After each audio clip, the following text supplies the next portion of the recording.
It is the first day of the season, pumpkin spice lattes, except I don't like pumpkin spice lattes. And they're not vegan, if you did not know, at Starbucks. I will. But it also means that the apple, shaken apple espresso drinks, or what do they call them? The apple crisp is back. And my goodness, it is so delicious. Screenshot this, my friends. Try it out. You know, you can do it with oat milk too, which is like the more traditional route. But I love their soy milk. It's so good.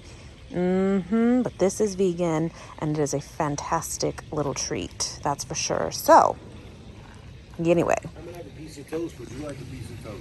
No, I'm okay. Piece of toast. It's really, really good. Now, I don't hate pumpkin spice, but I don't love it for like coffee. I don't. But unfortunately, it is not vegan. A few years ago, it was, and then they changed the recipe, and it is no longer vegan. So just so you know, the pumpkin spice flavor. But try this, my friends. You will not be disappointed. You know what I'm saying? No dog. Oh my goodness. The mint is still crazy.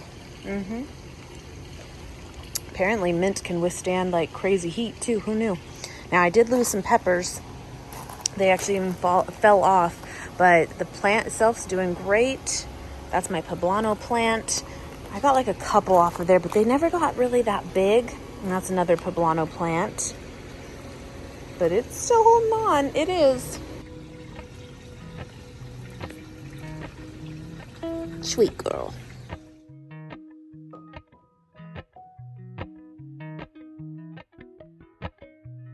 Appalachian sunrise meets my skin.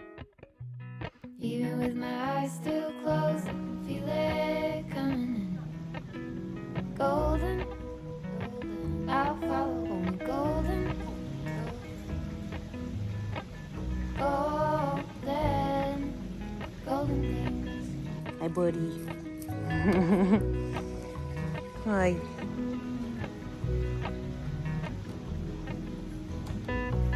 Mountain laurel high fives for miles in spring. Rainbow trout and hummingbird wing. Golden, I'll follow only golden. Golden, golden things. Gold hair. Gold rings, gold leaves, gold everything, gold. I'll follow only golden,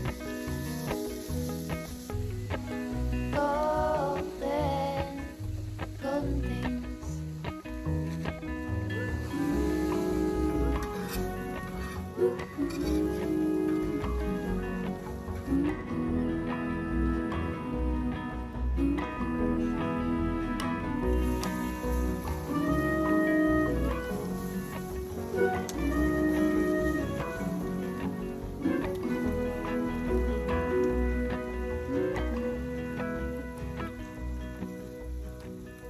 Walk up the river by my son. Feet step over splinters of the moon.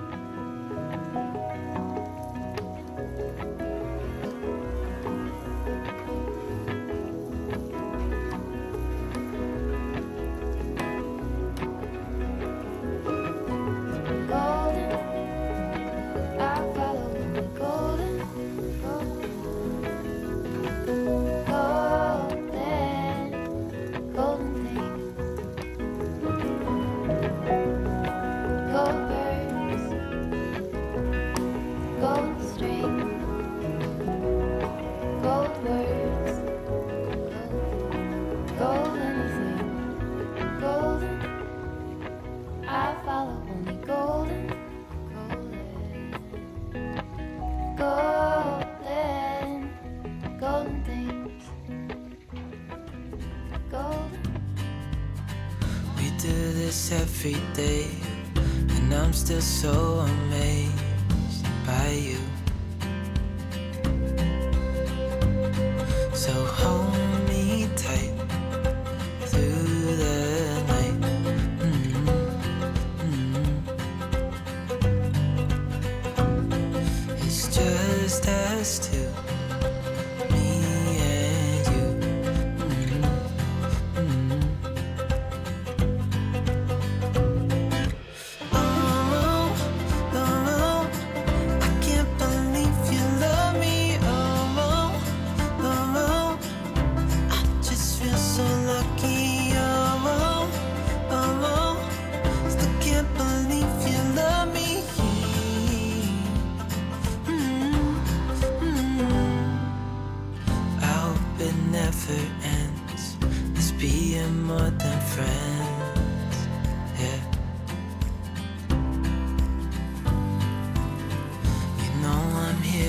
stay every single day. Yeah. So hold me tight through the night.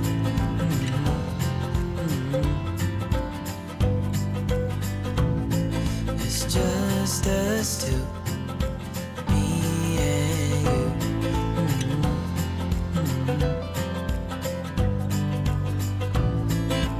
Oh, oh, oh, I can't believe you love me. Oh, oh, oh, I just feel so lucky. Oh, oh, oh, still can't. So I thought I'd share this with you guys, and it could be a complete fail or it could be completely genius. It's one of those. But here's my idea. Why I have the idea? Well, let me show you real quick, actually. Maybe this will come off on camera. I don't know. But right side of the house, left side, gray, blue. Actually, there was even some thunder that might be in the background here soon.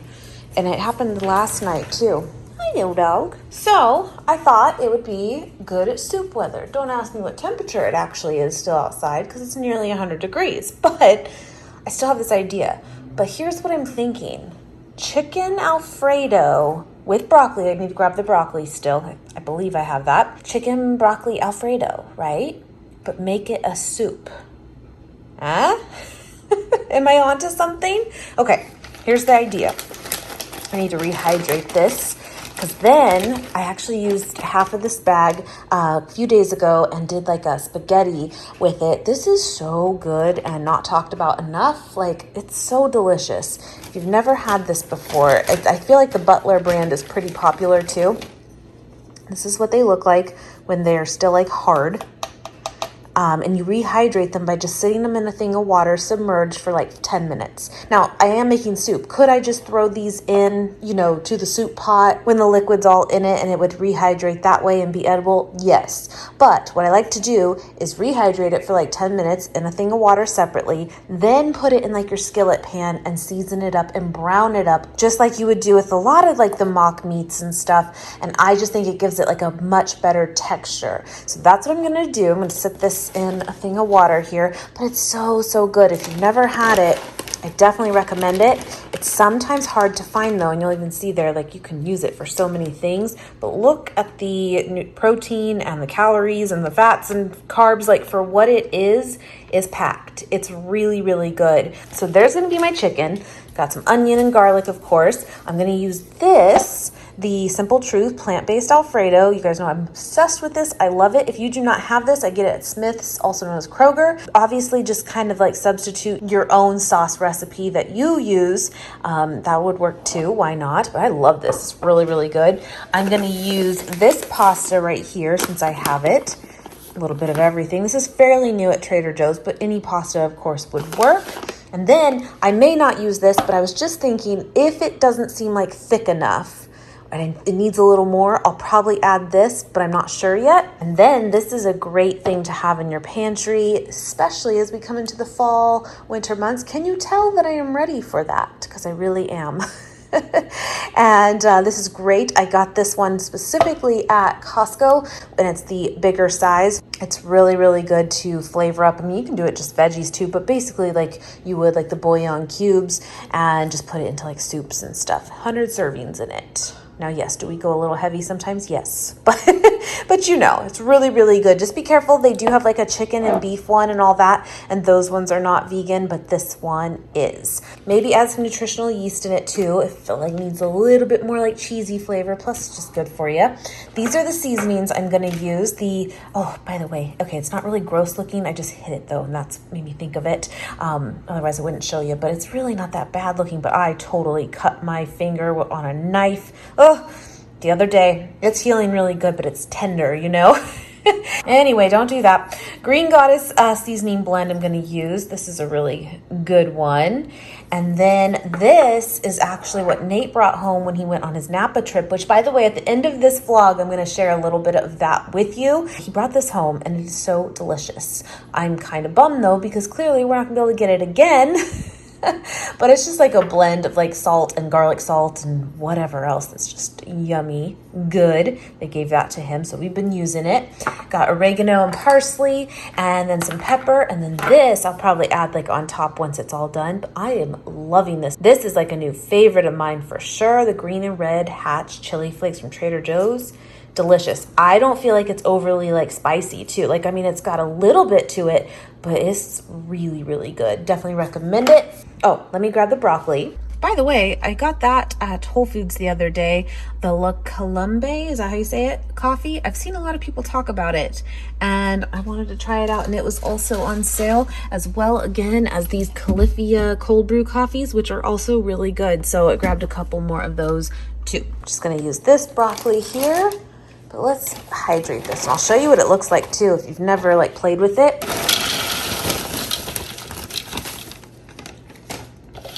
This will be big enough, but definitely make sure you use a container that like does have more room, because this will expand to be like this whole thing. It will. Let me put some water in here. By the way, this candle has been having it go like pretty much all day. It is wonderful. It smells so good.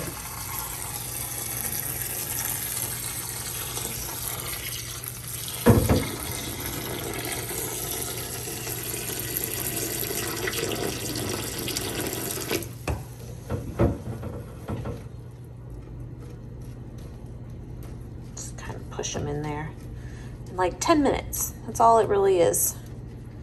Cool. I'm like favoring this finger, by the way. It's not fun. It hurts. Okay, I think what I'm going to do is just start with sauteing these two up, because that makes the most sense when in doubt, and then add some of this to it, and then I'll saute up the soy curls after that is done separately first, and then add that, and then put this in the thing, and then kind of add this at the end. I'm thinking, I don't know if it's in the whole time, would it really lose flavor? I don't know if that's really the case, but I don't know. So I might wait till more towards the end to add that. We'll see what happens. No, let's do it. You want to say hi? Yes. Are you sure? I'm sure. All right. Okay, hold on. Let me do this real quick. Shoot it. All right. Take your time. Take my time. Actually, I'm going to add this into the onion mixture and let it brown up together. Why not? Get the flavor of the garlic and onion into this. You know, I'm winging it. That's a big one right there. All right, you want to say hi? Hi, fans. I'm studying for my health test. I'm so happy I can help you in some of your subjects now, because there's health. I can't do the math. I can't do it. You can't do science, chemistry, I can't do it. But I got you. I got you on health. Okay. Only health class. That's right. You can help me with. All right, read me the next one. So, here's a good question for you, Mom. Okay. What is mental and emotional health? What do you think emotional and mental health is? I think mental and emotional health is basically about like your emotions and Like how you feel? yeah, like how Uh-huh. you feel. Yeah. And I think the mental part is like the It's kind of similar. something like feelings again or something. Yeah. Why don't you look it up? You got Google on there? Yeah. Look it up and say, what is mental health? Or you could put how is mental health and emotional health different? Alright.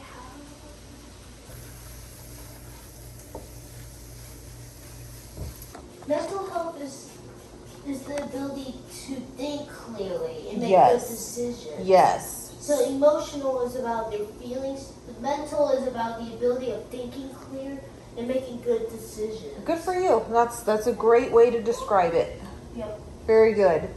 And you'll notice that they kind of go together though, because if you're not in a good emotional place, Right. it's harder to make good choices, I see. right? Like if you're really mad, Let's say like I'm like you're- really frustrated. you're really or frustrated. Or like getting like really aggressive. or Yeah. something. And then someone needs your help with something, Yeah. like you're not as good, like in as good of a spot to do that in that moment, right? Yeah. And it's harder to figure out the best way to help someone if you're not in a good place. I see. See? All right. Next one. Now you know. The next one is social health. Social health. Okay. I believe what they're going to mean by social health is like you know, like interacting with others. Social work can be defined as other abilities to interact and form meaningful relationships Yeah. with others. Exactly. It's about being with other people, or how we interact with other people. The next one is stressful situations with positive reaction and negative reaction. Okay. So a stressful situation is about like, let's say like I'm late for school or something. Yes. Then you woke me up. A positive way is to just get ready, get changed, brush your teeth, and then get your backpack, and then just drive the car to school, and then you're there. Okay. But here's the negative one. Okay. The negative one is screaming at you and doing nothing else, like going back to sleep. But yeah, that's what the stressful situations and positive reaction and negative reactions are. So just think about it. Something stressful, we can either panic, or we can stay calm. That's a positive. And that's a positive. But can you give me like an idea about like a negative reaction? Like you said, like yelling, screaming, throwing a fit, or giving up, and or quitting and not going. Yeah. That would be negative. Yeah. Yeah. All right.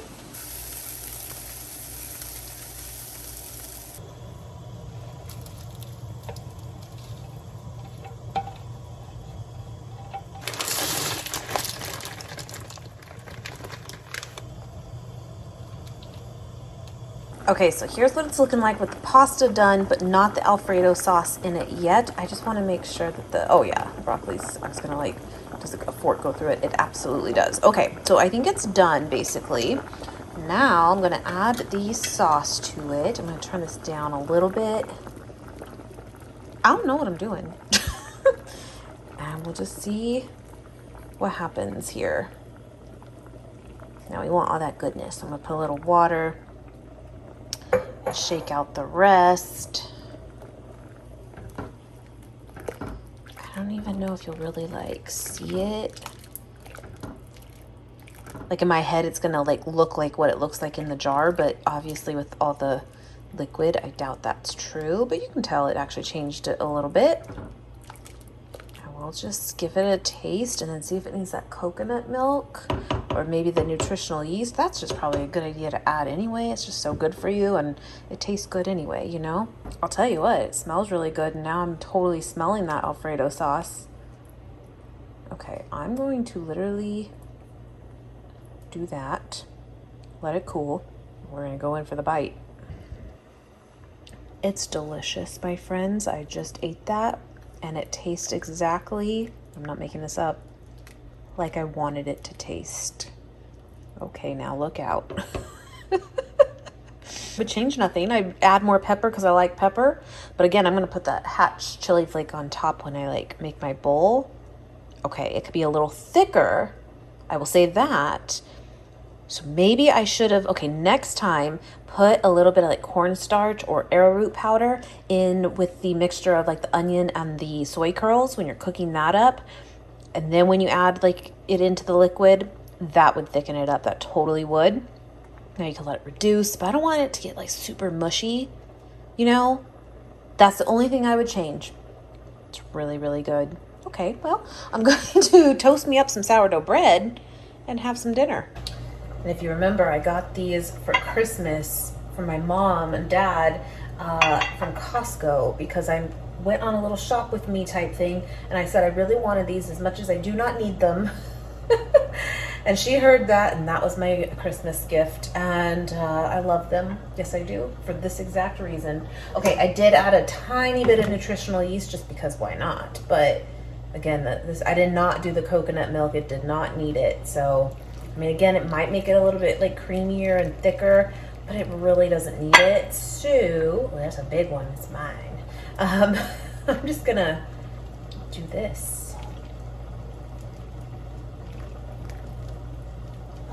Yum. I mean, I'll probably come back for more. That's the truth. Nate's at work late tonight, but oh, there's my toast. All right, I'm gonna butter the toast. I'm gonna go eat. And I feel like this is gonna be a soup that tastes better the longer it sits too. So Nate can have this tomorrow. He works late today, but I think he'll really like that tomorrow. Done and done.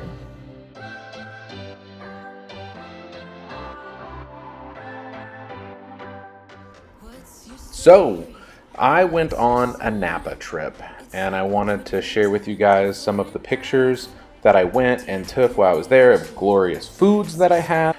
Pizza was delicious, mushroom, but really just kind of wanted to take a second and walk through some of the really significant places I went and share with you guys some of the food along the way, some of the wine, maybe a few ideas of places you could go if you are in the Napa area or wanting to do wine tours. The first one is Steve Tonella. He's a very small craft winery maker, and his tasting room is in the Salt Caves. In the Salt Caves is where they store their wine. They're fairly low production for Napa, but they're very high end. And outside of the backside of the cave, you get to look down into the valley, where you can see, of course, the overlay of Oakville and Yountville and some of the really prestigious places. Monticello Vineyards was a small family winery that, once again, does a lot of craft wines, but really fantastic. This was one of the featured places that I was looking forward to visiting. Chris, the head winemaker, who also is a musician, views his wine like he views his music. He really kind of orchestrates the blending process, and it was very cool to kind of be there and see the vines. We had a sunset and a dinner there. It was absolutely fantastic. The next morning, we went to Ramsgate, which is a cellar group in the ground floor of Napa. A lot of different wineries use this as their tasting room or their hospitality area. It was fantastic. We got to have some wines there from O'Neill Vintner Group, who is based out of California, but they make their wines up in Napa primarily, but a lot of their grapes are from Central California. Where we used to live in Fresno is where one of their actual facilities is that make the wine. But their tasting room is in Napa, and it's really fantastic. From there, we actually went to the legendary Kendall Jackson Winery. And one of the things that I would tell you about Kendall Jackson is they have amazing food. It was absolutely mind-blowing. Everything was grown on estate, so all of their meals were from literally the crops grown right there with the wine. And as you can see here, they did amazing work catering to vegan.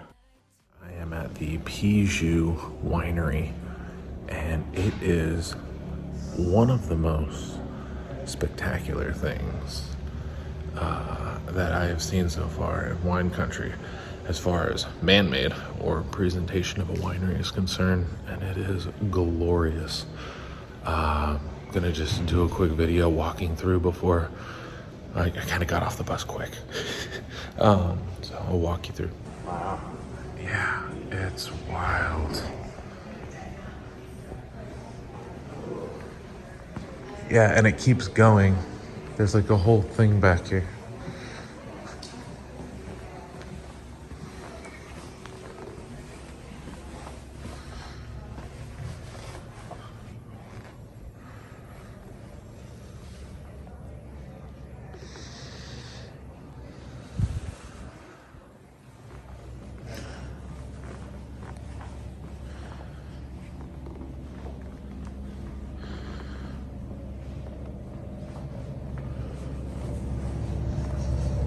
You walk out the back door and you are in the vineyard. Grapes are starting to convert. Starting to see a little bit of transition. I'll put in the term here because I'll probably say it wrong, but this is a stage where the grapes start to turn and the winemakers start to make choices on which clusters to keep and what clusters not to keep based on what's turning purple and what's not. And they'll come through and they'll cut. I don't see any yet, but they cut off the clusters that aren't purpling quick enough so that the purpling clusters can actually grow better. So they sacrifice some of the clusters that probably won't make it so that the vines can do the best they can. So like this guy here, very green, still has plenty of time, but you come over here on the same vine on a different shoot, and you see that it's already turning, and that will grow better if they cut that off, because the plants only have so much resources. We're in a little bit of a hotter part of Napa, so this is the first winery where we've seen this much turning of the grapes. They're absolutely fantastic. After finishing up with lunch at Pijou, we were able to make our way through the valley and visit a winery that I was very excited to go to, because I'm a little bit of a fanboy of the upcoming winemakers and owners. And this is the Titus family. Philip Titus and his brother Eric own their family vineyard space where they make their own family wines, which is the Titus label. And it was really great to just spend an afternoon with them, getting really nerdy and hanging out with Philip, who was on the left. And it was really just one of those things where really someone who inspired me to learn more just from his story of having an upbringing just in wineries, but not necessarily super big into winemaking. He just kind of fell into it later on after going to school and just knowing that he wanted something to provide toward his family legacy, which I thought was really cool to hear his story and spend an afternoon there.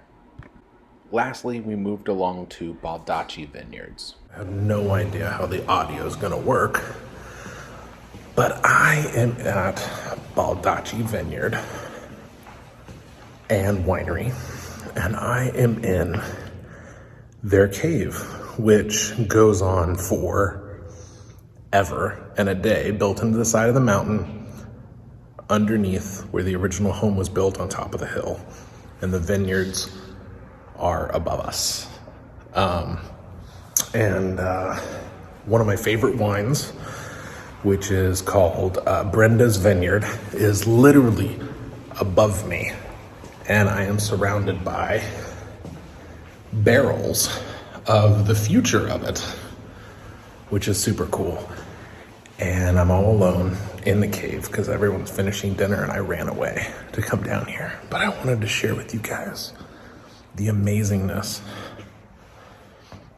of this cave system that they have built into this mountain. And this is the old cave.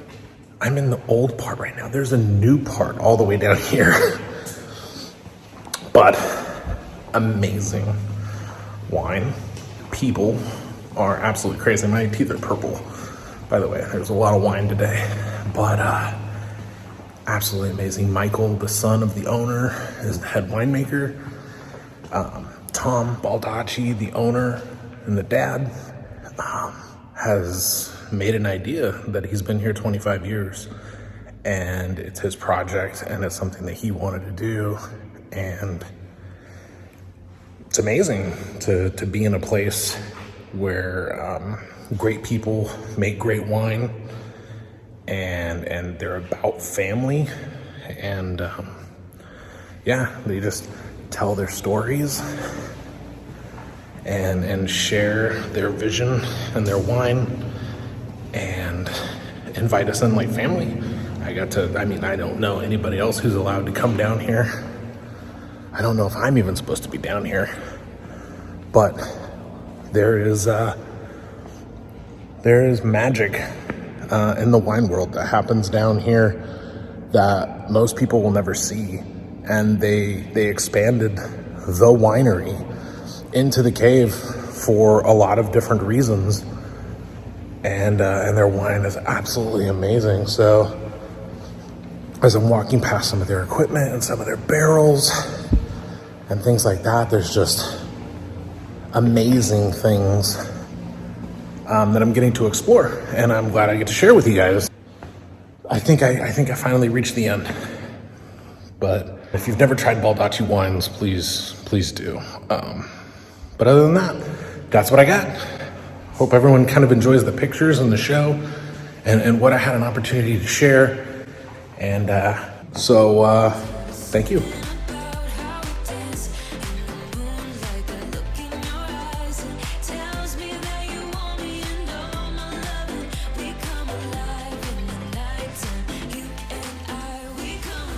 Good morning.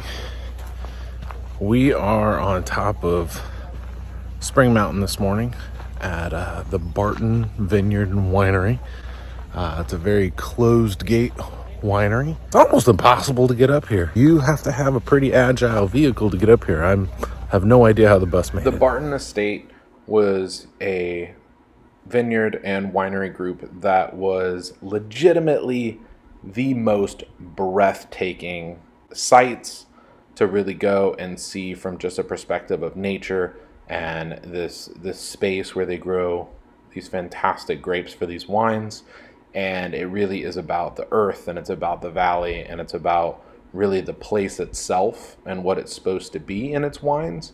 And that is held as a staple with these wines from David Tate, who is a fantastic winemaker. And if you ever go to school in Southern California for winemaking, he is your teacher. So he's really kind of a legendary person in the winemaking world, and he gets to make wine from a very fantastic vineyard space. So the second to the last day of my trip in Napa, we got to finally visit Chapelet, which is located on Pritchard Hill, which is a little hidden, maybe less known, but still world-renowned place to grow your grapes.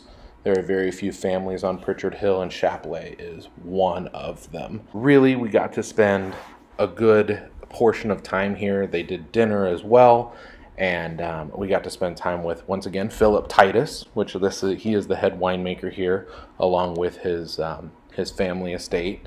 But really breathtaking views, and being able to kind of see Lake Hennessy, which is the largest lake there in Napa, kind of oversees the backside of the property, where we got to spend time talking to Philip, talking to Rye, one of the winemakers there, and really just enjoying the sunset along the valley.